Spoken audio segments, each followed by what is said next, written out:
Hi there, smart drivers. Talking to you tonight about traffic signs, classifications of road signs, and how road signs can help you to be a safer, smarter driver and to be more predictable on the roadways.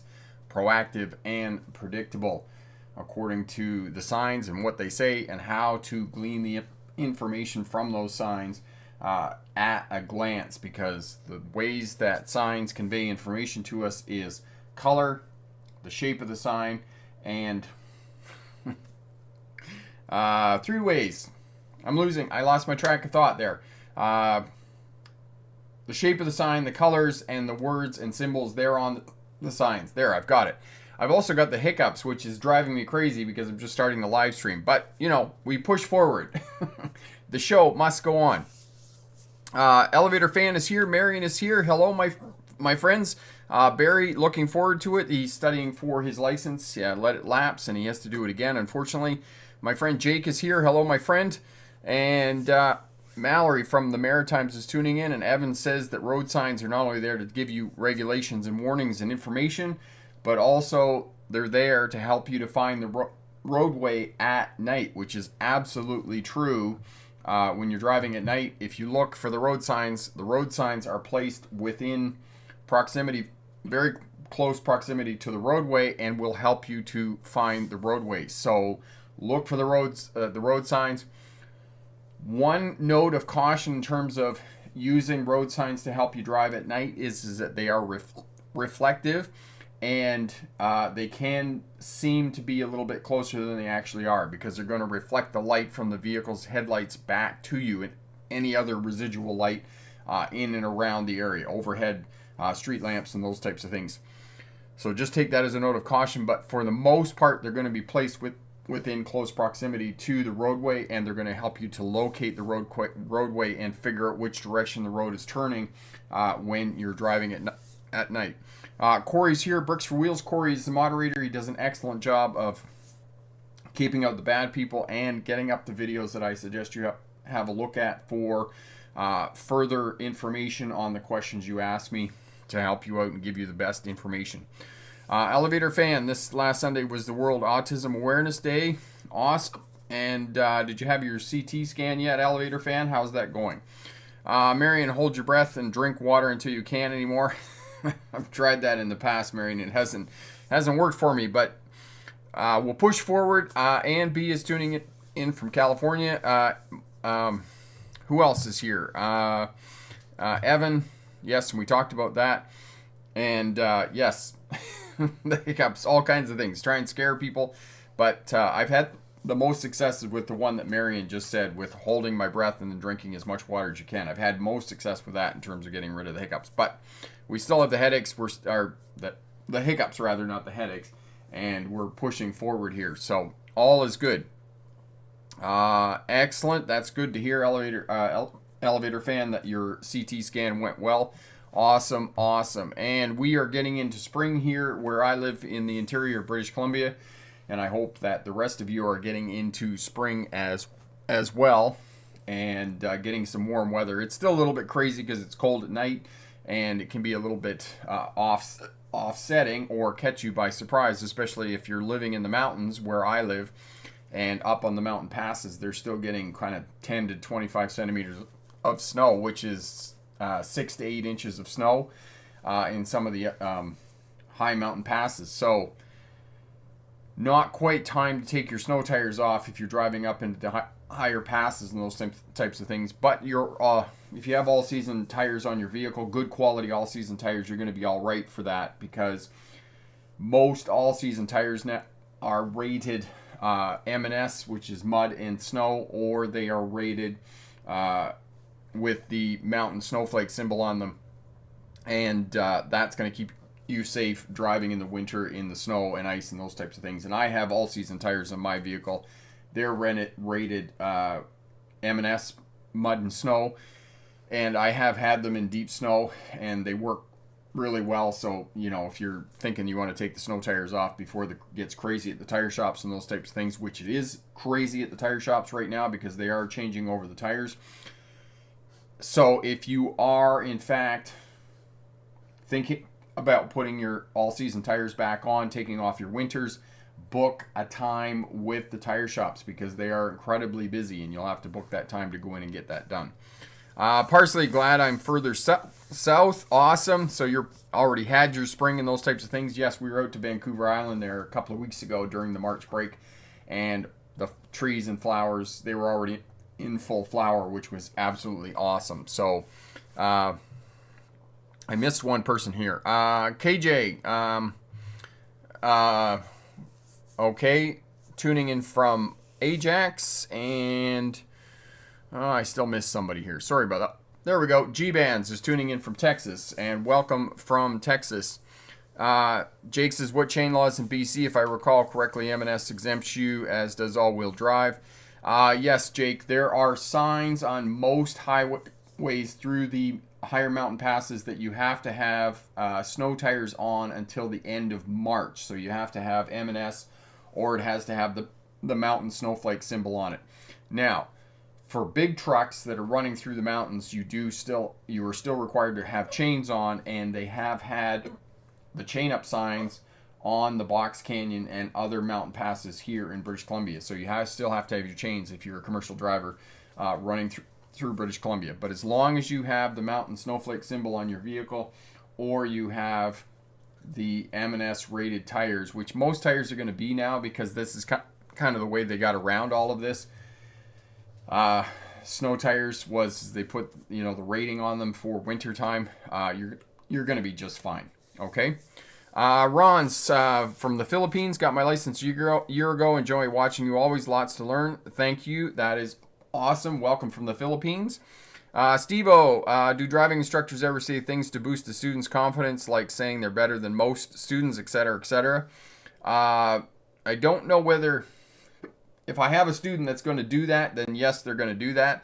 And as well, you're going to encourage students, because most driving instructors know that one of the things you're doing with students is you're building self-confidence. It's not about teaching skills. I mean, there are some skills involved to be able to pass your driver's test, but for the most part, you're building driver's confidence. And if they're doing something well, or they have an aptitude that they're doing something better than other students, then we're definitely going to tell you. At least the good driving instructors do. I mean, unfortunately, like too many driving instructors, as I've seen through my career, many of them become jaded, and after a while they're not really impressed by what students can do, which is really unfortunate, and they lack enthusiasm for the profession. So you get that, the power over driving instructors as well. Greenbrier tuning in from Arkansas, KJ, or else you will have Jamie Davis have to rescue the trucks in BC. Yeah, there's that too. Mongol, have you tried driving in Bangkok or Manila? Not yet. Haven't had that pleasure yet, but it's definitely on my list of places to go and places to drive. So what we're going to do here is we'll get over to the PowerPoint presentation here, get going on that and get through that. So it'll be about 10 or 12 minutes through the presentation, and then we'll come back, and at the end of the presentation, we'll spend the remainder of the hour answering any questions you have about passing a driver's test, becoming a safer, smarter driver, or starting a career as a truck or bus driver. And on the part of passing your driver's test, pass your driver's test first time is available over at the Smart Drive Test website. Guaranteed to pass first time as well. We throw in as a bonus both the winter and defensive driving smart courses, and you can pick that up right now. It's on special actually for $30 US. So head over there.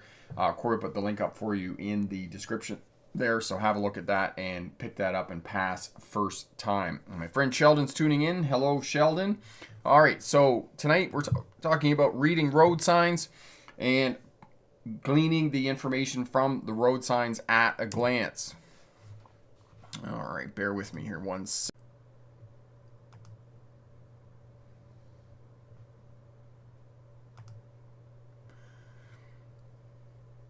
And we're back. Okay, here we go. Passing a driver's test or reading road signs, passing your driver's test, becoming a safer, smarter driver. For those of you who are new to Smart Drive Test, my name is Rick August. I was a truck driver in the 1990s, became a licensed commercial driving instructor in 1997, graduated with my doctorate in legal history in 2006. For those of you who may or may not know, Legal history is the study of policing, courts, and prisons. My expertise is in policing as it relates to traffic, oddly enough. So I just got deeper and deeper into what I was doing in terms of my career and teaching people how to drive and traffic safety. And while I was going to university, I drove buses for Greyhound and one of the regional bus lines. And in 2015, I started the online YouTube channel and the business, and it has been wildly more successful than I could have ever imagined. If you want to know more information, check out the autobiography over at the Smart Drive Test website, and you can learn more about me and my story of becoming a driving instructor and earning my doctorate. All right, good videos to have a look at. Totally commit to when merging. This is one of the things that I talk to again and again. Never, ever stop on the acceleration lane. Get your foot into it, find your spot, and merge into that spot. Also learn what continuity lines are and tips and strategies for avoiding potholes, especially this time of year. As spring emerges, we tend to figure out that there are a lot of holes on our roadways, and some of the funny memes or the memes rather on Facebook and Twitter and other places where they talk about, you know, police and other authorities checking your vehicles to be sure they're safe for the roads, and then you look at the roads and they're absolutely in terrible conditions. So have a look at those shorts. You can find all of the links for those down in the description there. All right, so as I was saying in the introduction, 3 ways that signs convey information. The shape of the sign, and the shapes of the signs will be diamonds, squares, rectangles, and octagons, and as well inverse triangles. These are the shapes of different traffic signs. The colors thereon, the background, and then finally the words and symbols are the other way that traffic signs communicate information. These signs with an orange background with black symbols on them are construction signs, which warns you of temporary conditions along the roadway. All right, there are different classifications of road signs. Regulatory signs. Regulatory signs include stop signs, yield signs, railway crossing signs. And I do apologize for those of you who use the word railroad as opposed to railway and take umbrage with that. I've had a few people over the years take umbrage. If railroad is your thing, then have at it. School signs, cautionary signs. Cautionary signs for the most part are diamond in shape and have black lettering and symbols thereon. And lane control signs, which tell you which lane to use. And then the most prolific signs along our roadways are object marker signs, and I'll talk more about that here in a minute. Okay, object marker signs, as I said, these are the most number of signs that you will find of any type of roadway along the highways and roadways, and these warn you of any fixed object that you could potentially hit when you're driving on the roads. And they tell you on which side to pass, whether to pass on the left or pass on the right, or you can pass either on the right or left. And these are important for bigger vehicles, or they're important for anyone pulling a trailer and whatnot. So know where the fixed objects are and know that you have to be away from these and stay away from these. And Corey's put up the video for you on object marker signs. All right, regulatory signs, as I said, stop signs, speed signs, railway crossing signs, and for bigger, larger vehicles, commercial vehicles, CDL vehicles, Jake will know about this, brake check signs. These are regulatory. You must stop at the brake check. Cautionary signs, warning signs telling you of things that you could hit. This is a height sign, the 11 feet 8 inches one. And for any tractor trailer driver, people pulling on trailers or driving larger vehicles, know that the maximum height of your vehicle is 13 feet 6 inches or 4.15 meters. It cannot be higher than that. If it is higher than that, you are going to become a bridge mover when you hit the bridge. Okay? The police are not going to find that funny when they show up and try and get you, extrapolate you or extricate you from underneath the bridge. Okay, so cautionary signs, the problem with these is that some of these are relevant and others not so much. Curve signs, if you drive up and down the same road all the time, 45 miles an hour on the curve. If you're driving a tractor trailer or a commercial vehicle, then yes, you want to adhere to the 45 mile an hour speed limit. However, if you're driving a car and you've been down that road 100 times, you probably know that you can go around that corner at 55 or 60 miles an hour. But it is a warning sign that they post for purposes of liability. Larger vehicles those drivers paying attention, or driving larger vehicles rather, Want to pay attention to destination signs. How far is it to the next rest area? How far is it to the next city? Where can I get fuel?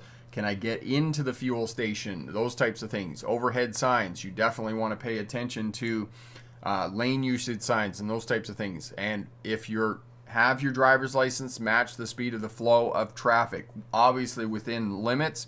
You don't want to be driving 20 or 30 miles an hour over the posted speed limit, but it makes you a more predictable and most proactive driver. And I've had people come back to me and criticize me and say, oh, I'm encouraging people to speed. No, I'm encouraging you to be predictable and proactive. And by keeping up with the traffic flow and managing space well around your vehicle, you are a safer, smarter driver. Okay, lane usage signs. These are work in concert with road markings, and be sure you're in the correct lane for the road test. If you have two lanes that are turning left, you want to be in the right turning lane. That way when you get around the corner, you don't have to change lanes back to the right. And yes, for the purposes of a driver's test, you do have to change lanes back to the right lane, and you need to be driving in the right lane for the bulk of your driving test. They're overhead and needed in the spring when road markings are worn off, and for the road test in larger vehicles, be in the right lane for the left turn, as I said. Okay, mile marker signs. These are incredibly important and helpful, and if you're using GPS or using the map app on your phone, these will give you a precise location of your exit. And these will keep you safe on the freeway because, for example, if you're getting off at exit 378 and you're at exit 375 and the numbers are going up, you know that you have 3 miles up the road when you're going to get off the freeway, and you can start moving over to the right side of the interstate in preparation for getting off the roadway. And as you can see, exit numbers are often mile markers. In the lower 47 states except New York, the exit numbers are the same as the mile marker numbers. New York State is the only state where the exit numbers do not line up with the mile markers. So know that when you're driving as well. Quick overview of the interstate system in the U.S.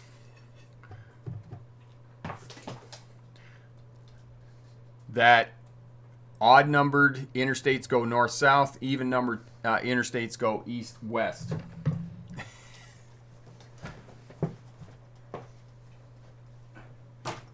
And 3-digit interstates in the U.S. are going to be ring roads around major cities and other types of spur roads and those types of things. So good luck on your driver's test. And remember, pick the best answer, not necessarily the right answer. So we'll get back over here. There we go.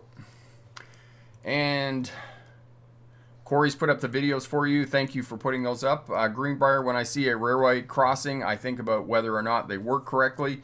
Yes, never really trust a railway crossing because sometimes they may malfunction. And if they malfunction, yeah, it could be dire. But essentially, when you're approaching a railway crossing, and of course, one of the reasons that trains are dangerous is because they don't keep schedules.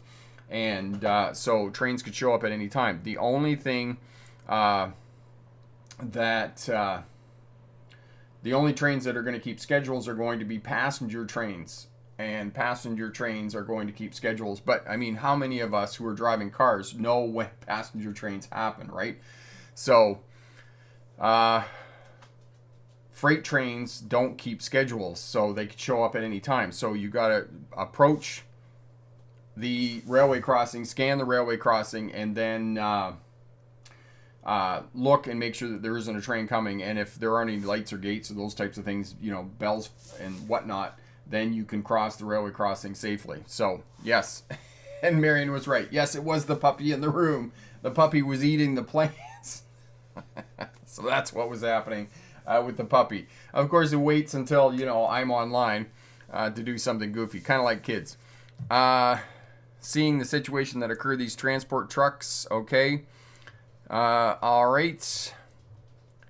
Test on the 10th, Astro, that's awesome. And okay, so the other way you can keep that going is make sure that you know the classifications of road signs and the road signs that you're going to have to know for the purposes of your driver's test, okay? You're going to have to come to a complete stop at stop sign intersections.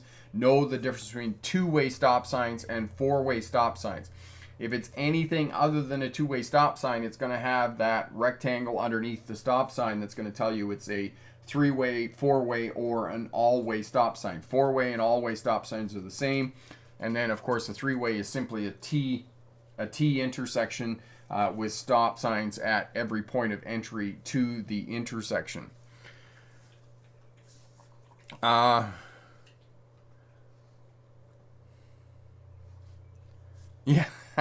And Marion says that they closed the Coquihalla because trucks didn't chain up. And they do it all the time. They ignore the chain signs, or they're like, oh, should be right.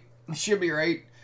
Years ago when I drove with this crazy Quebecois truck driver, same thing. He had that same mentality every time we went over the mountains.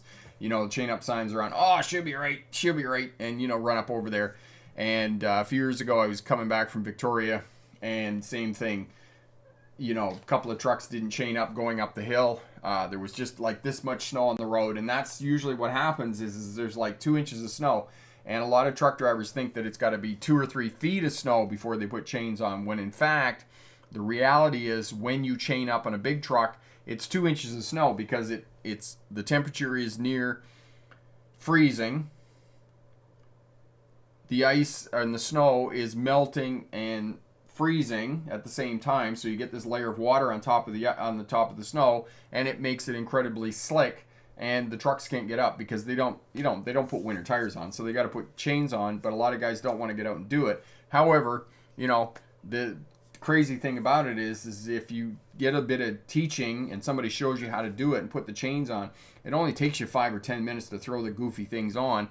But you know, there's this perception within the trucking industry that, you know, it's just this arduous task that, you know, it's, oh my God, I'm going to avoid it at whatever cost, right? Yeah, and then they jackknife and close the whole road. Exactly. That's exactly right. Presto, what is the best way to merge into stop and go traffic? Presto, the best way to merge into stop and go traffic is to get on the acceleration lane, put your signal on, crowd the left side of your lane. Don't move out of your lane, but crowd that left side. And eventually somebody's going to let you in, because there's one thing that drivers on the highway cannot tolerate is that blinking, blinking, blinking, blinking, blinking, blinking, blinking. And then you're crowding that left side of the lane. Eventually they're going to let you in. Excuse me. Somebody's going to create a space for you. So that's how you merge into stop and go traffic. And as well, you know, the meme that everybody has, you know, I'm nice, but I'm not let more than one car merge at a time nice. So vehicles will let you merge in onto the interstate if it's backed up stop and go traffic. Brandon, be watching your videos from high school and finally got my license 2 weeks ago in Nova Scotia. Thanks a bunch for the driver knowledge, Rick. And Brandon, that is absolutely awesome news. Thank you for dropping back and letting us know that you passed your driver's test. That's absolutely awesome, my friend.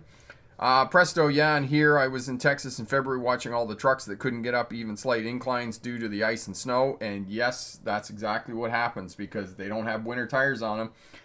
And as well, because they've got those duals, you know, 2 tires on the one side of the axle, that whole thing, you put a bit of weight on that whole thing just kind of acts like a slick.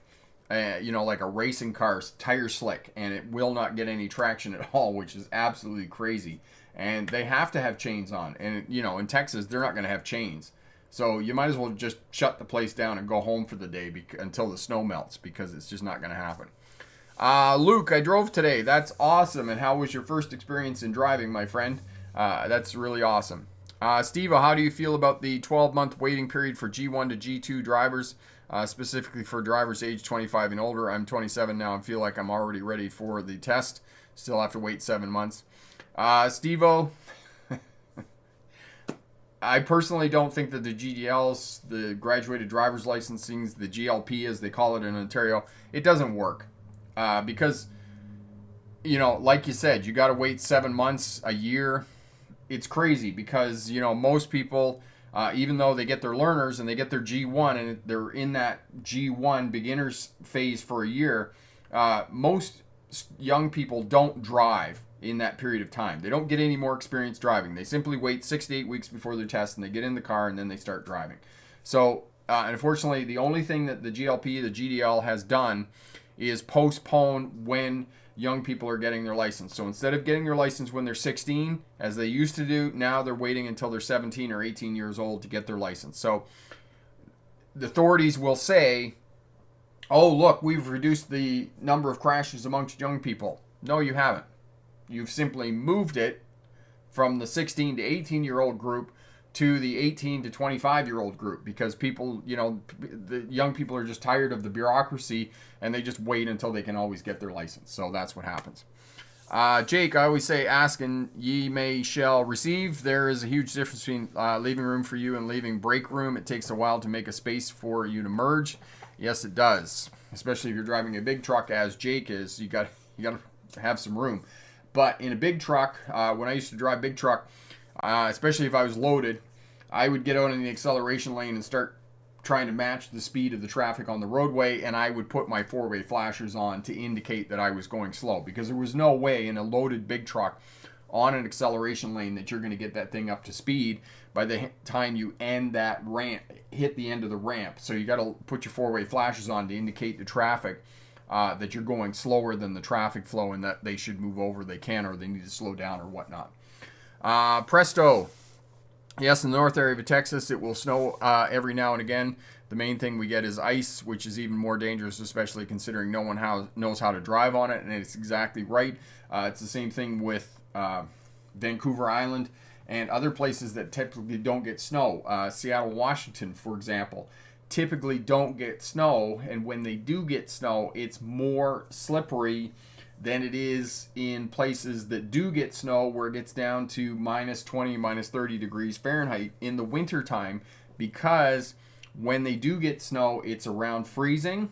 It's around 32 degrees Fahrenheit, and the ice and snow is melting and freezing at the same time, so you get a layer of water on top of it, and it makes it even more treacherous and more slippery than it is when it's minus 20 degrees Fahrenheit.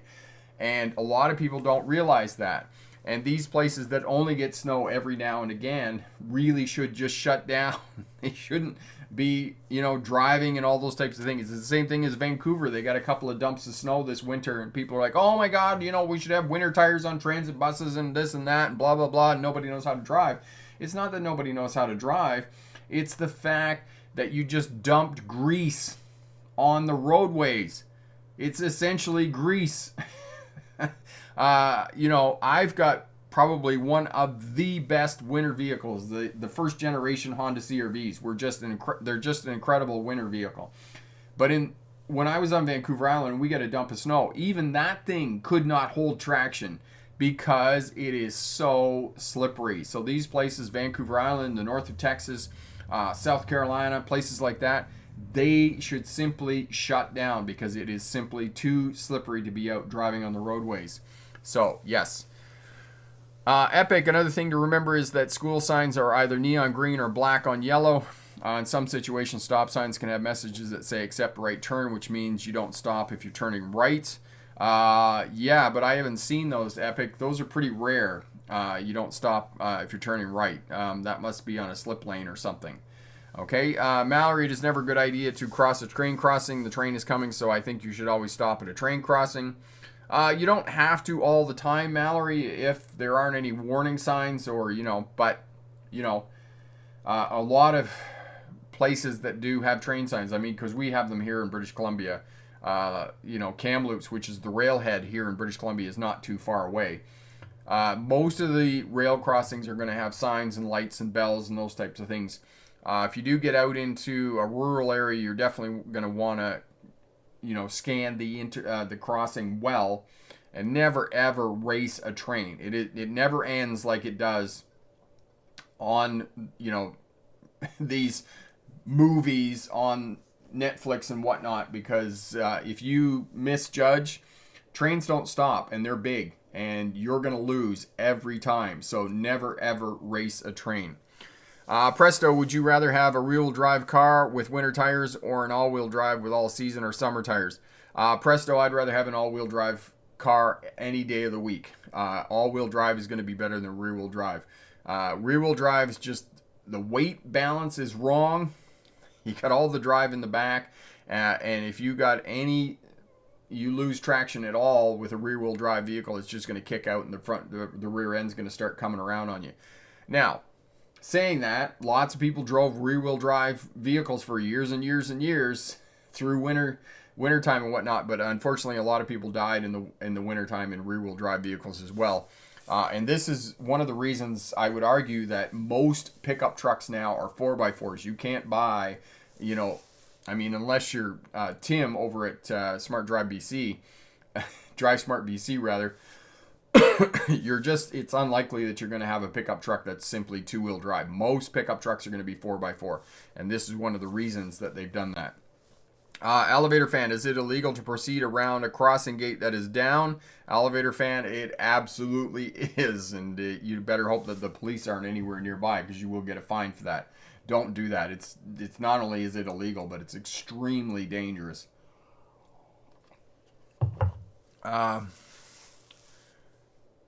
Steve-O, I strongly believe that if you graduate an MTO approved driving course, you should be allowed to take your test right away instead of 4 months reduction would be a really good incentive. And I believe you're right, Steve-O, but that's not the way that the government works. It's the same thing as, I don't know whether this is still in place, but post-COVID, the MTO, the Ministry of Transportation in the province of Ontario, eliminated the slow speed maneuvers from the driver's test, which I thought was absolutely crazy. I mean, if you want to test drivers to see whether they're good to go out on the roadway, get them to do the parallel parking, get them to do the 3-point turns, the backing into a parking space and whatnot. It's harder to do those slow speed maneuvers than it is to point the car down the road and drive up and down the roadway. That's my professional opinion, but they did that anyway, and now they're just putting people through. So they're trying to catch up after the massive backlog created by COVID, and I don't know whether they have caught up yet or not. Presto, unfortunately, you can still get plenty of two-wheel pickups in the States. My feeling is you don't have four-wheel drive on a truck. You don't have a real truck.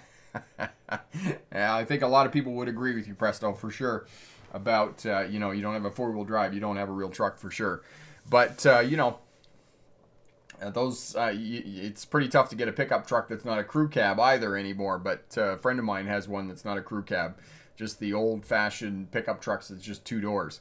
So, all right. So we're talking about traffic signs tonight, keeping yourself safe, how to glean the information off them, as I said at the beginning of the presentation. The shape of the signs, and the shapes will be squares, rectangles, octagons, diamond shapes, inverted triangles. Those are all the different signs. And then, of course, you have the crossbuck for the railways, railroads. All of those are going to give you information at a glance, because obviously if it's a crossbuck, you know it's a railroad crossing. And if you know it's an inverted triangle, that it's going to be a yield sign that at the intersection you have to give way to all of the road users. And when the way is clear, then you can proceed. Stop signs, octagons, 8-sided, easy to recognize. They're red, have white lettering on them, and you must come to a stop. Now, the other thing for new drivers who are learning how to drive, you need to distinguish between a 2-way stop sign and a 4-way stop sign intersection. And all 4-ways, all-way stop signs or 3-ways are going to have a rectangle underneath that's going to tell you that it is not, in fact, a 2-way stop sign, because you're going to treat those two things differently. If you come up to a 2-way stop sign intersection as a new driver, you got to come to a stop, creep forward, check and make sure, give way to all of the traffic when the way is clear. Then you can proceed.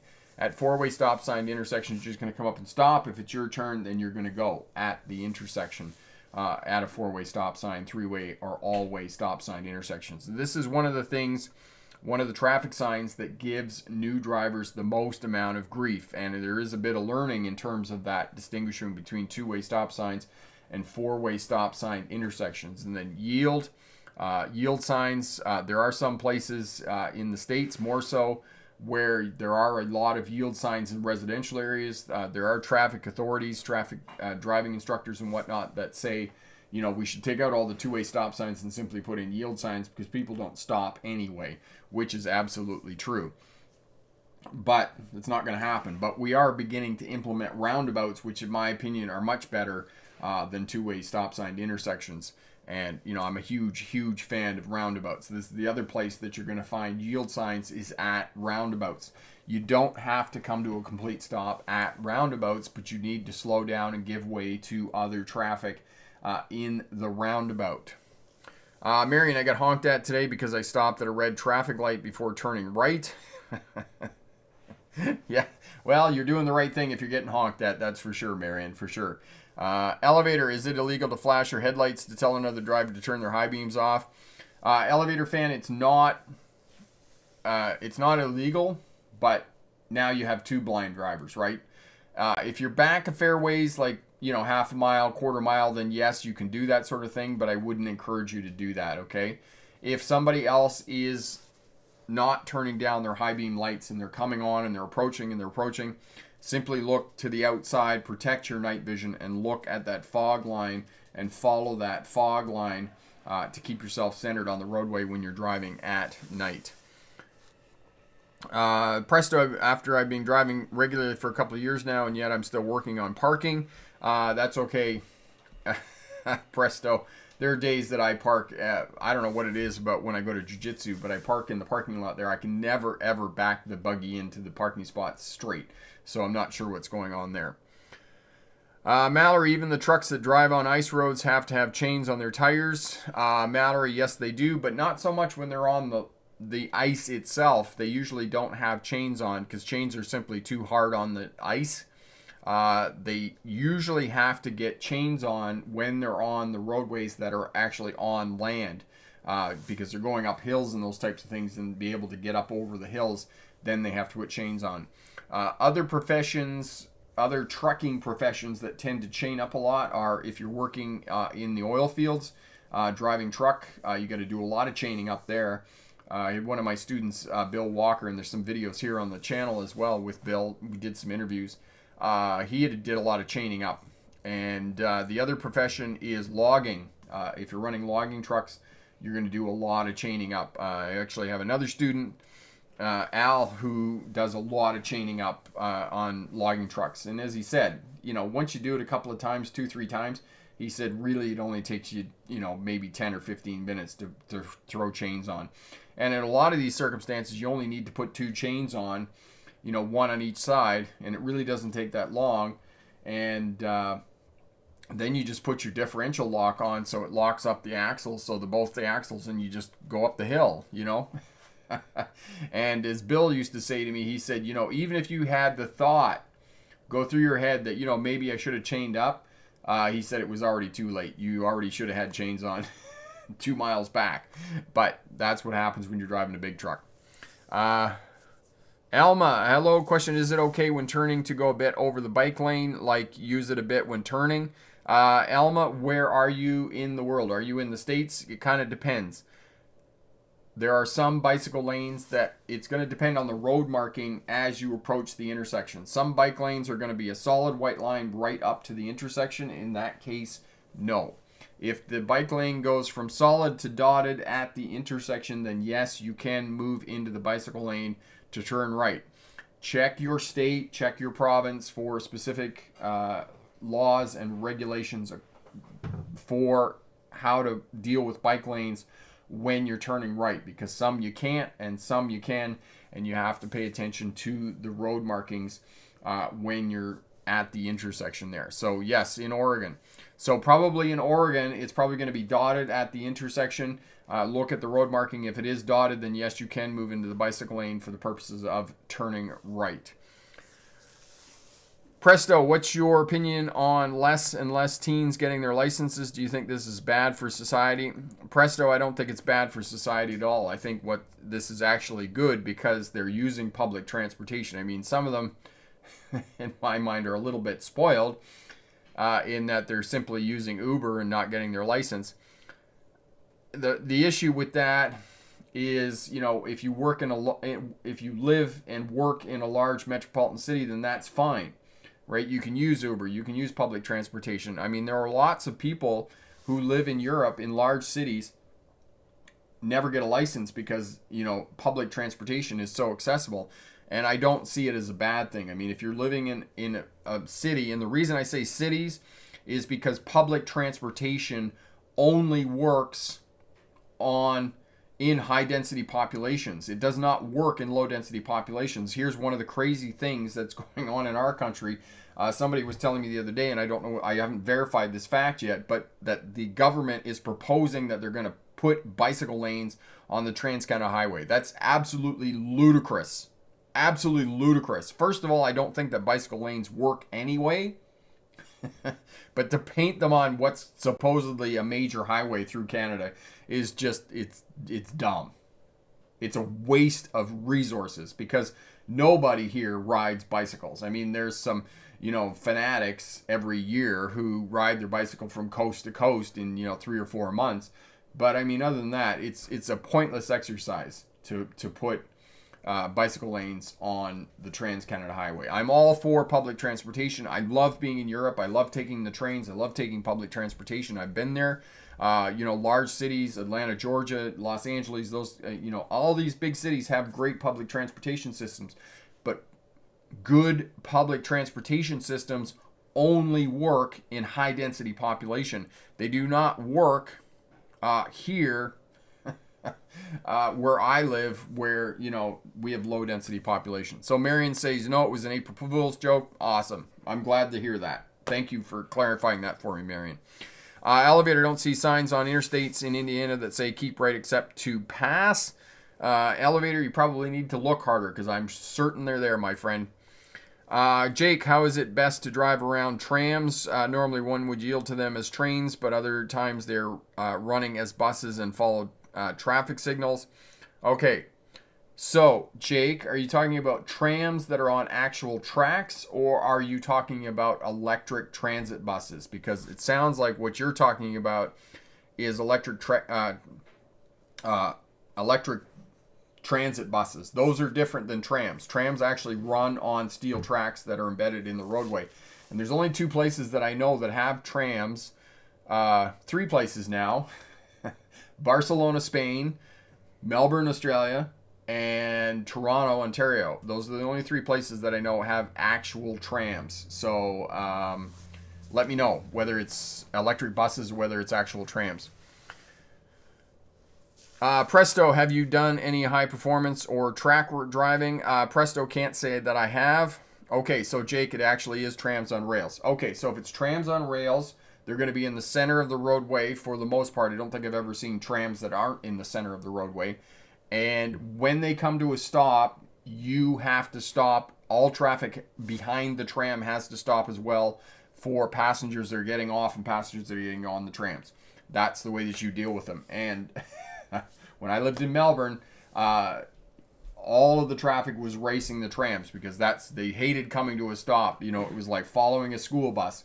Every time the tram stopped, you had to stop and let traffic get on and off. So that's what was going on.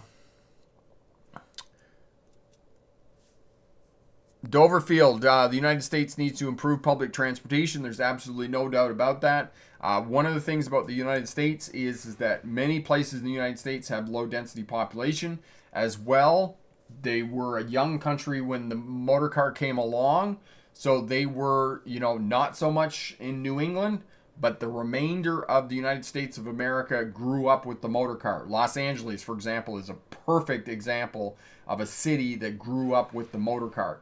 And because they grew up with the motor car, the city is designed for higher speeds, and as well, because of growing up with the motor car, it has fostered a culture of driving, that people do not take public transportation. So if you're going to build public transportation that's going to work well, you've got to change people's thinking about public transportation. You can look at that in terms of New York City versus Los Angeles. In New York City, people take the subway, they take public transportation, they take the train, or they take taxis. In Los Angeles, you don't hear about that so much. You very seldom in a movie in Los Angeles see people getting into a cab or people taking public transportation.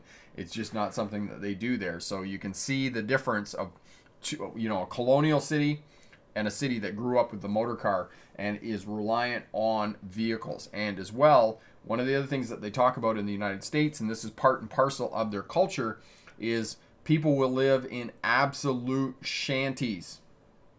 Something that, most of us would consider a garden shed. But yet they'll have a $80,000, $90,000 pickup truck, jacked up pickup truck sitting out in the driveway. Same thing with Los Angeles. I've talked to other people, same thing. Very expensive automobile because that's what other people see, but they don't see where they live. So it's part and parcel of the American culture and, how that goes. Mallory, as a smart passenger, I like to try and shoulder check for the passenger seat just to say that I've done it. Awesome. That's great, Mallory. Presto, yeah, Uber would get quite expensive where I'm at in the suburbs of DFW, where public transportation is non-existent. And yes, that's something that's just going to happen. But you have to think of it this way as well. For most people, the average cost of a car, and this was some years ago, it was $4,500. But now, I suspect that the average cost of a car per year is about $5,500. I mean, you could take a lot of Ubers for $5,500 a year. So think about it kind of that way. Doverfield in New York, no one drives because there's too much traffic, and that is absolutely correct. Most people take public transportation, they take cabs and those types of things. So it's just so readily available. And it was the same thing when I lived in Melbourne, Australia. I never had a car for the whole time that I was there. First of all, I mean, I could ride my bicycle all over the place because they never had winter, never had snow. It did get chilly, but you dress for it. And the other thing is that Melbourne, Australia had great public transportation system, which was absolutely awesome. I mean, I can remember as a kid, I grew up in a town that didn't have very good public transportation system, and you're out, and this was back in the days when they had the schedule on bits of paper that you would take off the bus. And you'd be looking at it and you'd be scheduling this all out in your head and figuring out how to get from one bus stop to the next. It's not like now where you just punch it into Google and Google spits out all that information for you. And then went to Melbourne, Australia, and never ever looked at a schedule. I just walked down and got on the tram because the one main route that we were on, a tram came along every 8 minutes. So you never waited more than 5 minutes for a tram. I mean, how awesome is that? It was just absolutely incredible. And I'm sure it's the same. I've taken public transportation in Montreal, Quebec. I've taken public transportation in, Barcelona and other places like that, Madrid. It's just absolutely incredible when they have subway systems or they have L trains or those types of things. Just really, really awesome. Presto. DFW Metroplex is too large. It takes like 2 hours driving to get from one side to the other of the Metroplex. Yes, so there are places, low density populations, as I was saying. Public transportation does not work in these places, and there's many people who are advocating, bring back the trains, back the trains. First of all, trains are incredibly expensive. The infrastructure to put trains in place, especially if they're underground, is just exorbitant.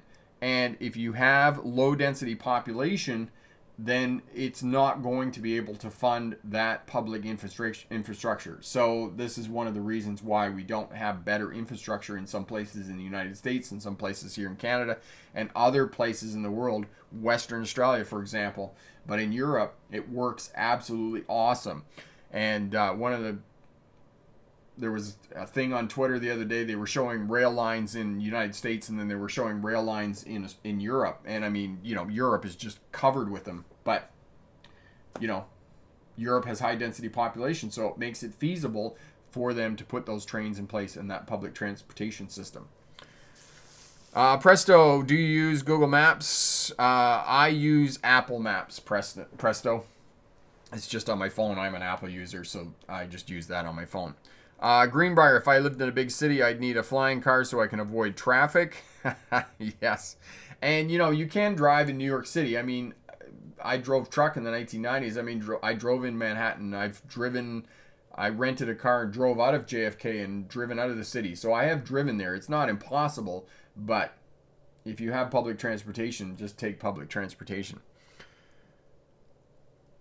All right. Greenbrier, the U.S. needs to strip highways down to the foundation, fix that, then repave it all in one pass with heavy machines. Greenbrier, that is an incredibly big, humongous project that I don't think is going to happen anytime soon, my friend. Mallory, for smart drivers learning how to judge gap while on the road, I highly recommend the judging gap video from Smart Drive Test. Awesome. Thank you for that recommendation, Mallory. Really, really awesome. There is public transportation in downtown Dallas, but it can be subpar, and that's about it in Dallas-Fort Worth. Presto, yes. Texas does not strike me as a state that invests a lot of money in public transportation, and there are political reasons for that. I mean, Texas has a lot of oil, and when you have a lot of oil, you don't want people riding public transportation. You want people in automobiles to be consuming oil. So there are some political and industrial things going on there in Texas that are going to negate governments building large infrastructure programs. That's what's going on there in the Dallas-Fort Worth area. And for those of you going for your driver's test coming up, pass your driver's test first time guaranteed over at the Smart Drive Test website. You can pick that up. It's on sale right now for $30. As well as a bonus, we throw in both the winter and defensive driving smart courses and keep you safe after you get your license. As I said, guaranteed to pass your driver's license first time. Check that out over at the Smart Drive Test website. Corey has put up the link in the comments, and as well down in the description there you can find the link, so check that out as well. Road signs, different classifications of road signs, regulatory signs, cautionary signs. As I said, some of these are, just a simple warning. Other ones are going to save your life. For example, the exit speed on off ramps, or if there is a sharp right hand or sharp left hand turn as you're coming off the off ramp and you need to get your vehicle slowed down so you can maneuver and negotiate that turn, especially if you're moving to driving a bigger vehicle or pulling a trailer, then you need to definitely get the speed down before you get off the freeway and start negotiating those off ramps and whatnot. Greenride, I'd rather live in Alaska than Texas because of the two major reasons: lack of annoying people and polar bears. I don't know whether they have a lot of polar bears in Alaska, but I think maybe they do. Jake, have a good night. Thank you for your help tonight. Jake, you are most welcome. All the best, my friend, and Godspeed going up and down the road. Mallory, when I was in Los Angeles some time ago, we took taxis just about everywhere we went. Awesome. That's really great to hear that you were in fact taking taxis. I'm sure that they appreciated that. I remember when I started watching here in 2019, feels like forever, passed my driver's test in like June of 2020, and now I have my license and a car, and that is awesome, presto. So traffic signs, cautionary signs, lane usage signs, construction signs are orange with black lettering or symbols thereon, and they warn you of temporary conditions along the roadway. Pay attention to construction signs, and there will be warning signs that telling you there may be flaggers in the area, and we are definitely coming into construction season now, so pay attention to those. Know that flaggers have the same amount of authority as police. They may not seem it, but they do in fact have that authority. Give them a break. I know that it's irritating when you're trying to get along and you're in construction and slowing you down and those types of things. Every state, every province is going to have a website dedicated to telling you where construction is, where it's happening, where the delays are going to be. And if you're planning a trip more than a couple hours, you definitely want to have a look at where the construction is, because some of this construction is actually going to shut down the roadway for a period of time where you're going to have to detour. For example, the Trans-Canada Highway running east-west here out of British Columbia, they've been doing work east of Golden, and for periods of time they've shut down the Trans-Canada Highway, and you had to detour around, which is about 2 hours more on your trip going east if you're going east to Calgary. And so you have to, pay attention to that and know when, they're going to be shutting down the roadway so that you can plan accordingly, that you're not going to get stuck there and be stuck there for a couple, 3 hours, okay? Spanky, is 2 or 3 weeks enough practice for me to pass my driver's test? Spanky, yeah, if you're committed and you're going to drive every day and do a lot of work, then yes, you can definitely do it in that amount of time for sure. Elevator fan, there are also temporary traffic signals in some construction zones. If you get a speeding ticket in a construction zone, the fines are doubled. And yes, that is absolutely correct. And they will put traffic lights, temporary traffic lights, especially if they're fixing a bridge and it's only one lane, they will put traffic lights in to run traffic across the bridge. So know that as well, as Elevator fan just said. Parsley, I have a question about a roundabout near me. Haven't tried to tackle it yet. Still learning. 4 busy bus stops in the circle. Tips for safety in the circle with large buses and heavy traffic. Yes, try not to get up beside the large traffic when you're maneuvering through the roundabout. That way, you're going to have the best line of sight as you're moving through the roundabout. And I'm also guessing, I don't know the roundabout that you're talking about, but if there are bus stops in the roundabout, then there are pullouts for the buses to get out, and you're not going to get near those. But just, lots of observation, figure out what's going on. And the other thing I would suggest, for the first couple of times that you go through it, maybe you want to go through with either a driving instructor or go through with an experienced driver that can kind of give you some tips and help you out with other drivers. Alan, what is a traffic light sign?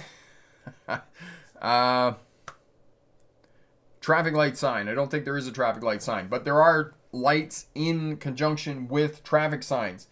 So, for example, if you have a high-risk intersection and it's a major road, and you have a stop sign from a minor road that intersects with the major road, and there's been a lot of crashes there, they will put up a flashing yellow light on the major road, and on the minor road, they will put up a flashing red light to tell you that it is a high-risk intersection and that you need to come to a stop and you need to give way to other traffic at that intersection to keep yourself safe. That's awesome, Parsley. Well, I'm glad we could help out for sure. Presto, what was in a Corpus Christi recently in the construction is a mess. All the apps tried to take us on dirt roads under construction and things mislabeled and everything closed. And yes, it can be a bit of a gong show when you get into some of these construction areas. When we went down to Vancouver Island here a couple of weeks ago, we went down the Fraser Canyon, which is an absolutely beautiful drive.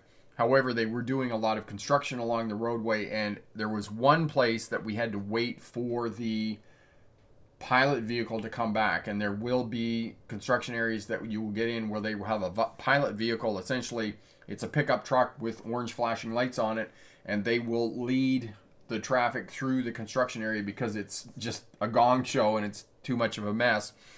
So it's easier for them to just put a pilot vehicle in there and leads the traffic through the construction area to keep everybody safe. Presto,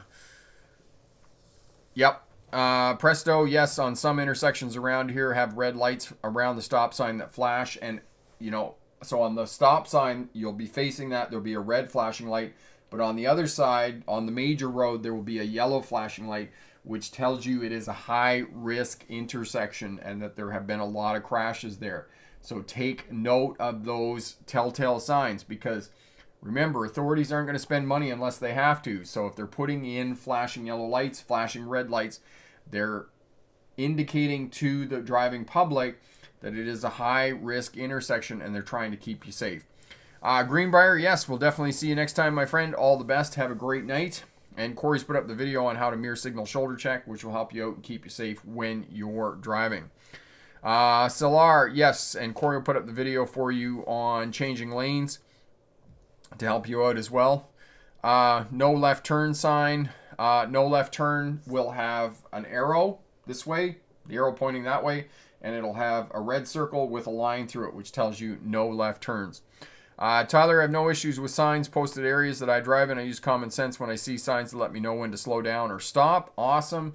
And that's keeping you safe and keeping you proactive and predictable on the roadways.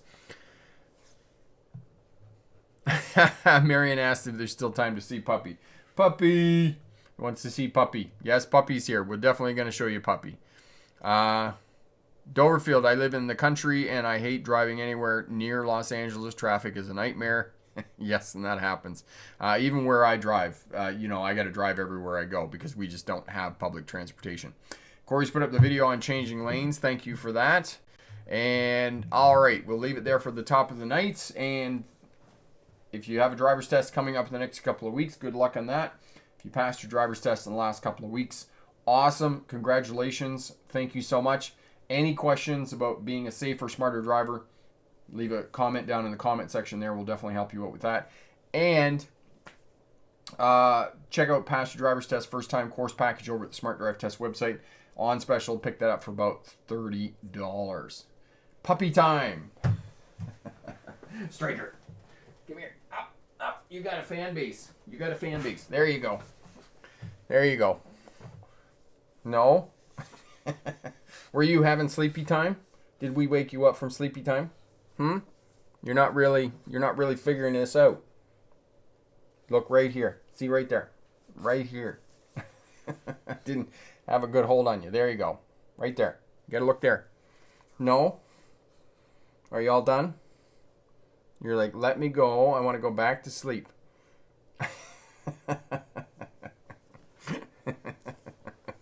There you go. No left turn signs during a road test. Alan, if you ignore a no left turn sign during a driver's test, you will not pass the driver's test, okay? Because it's an action contrary to a driver's sign, and it's a regulatory sign, so you won't pass your driver's test, so don't do that. Yes, puppy. Epic, well done. I'm trying to use a road test service if applicable to pass. Awesome. Yes, he's definitely got cute going for him. That's what everybody says when they meet him. He's like, oh, he's so cute. He's so cute. He's also tired. It's the end of the day. I'm all done. It's 7 o'clock. Can I please go back to bed? So, all right. Thank you, everybody. Have a great night. All the best. Enjoy. Say bye, Striker. Bye, Striker. Bye.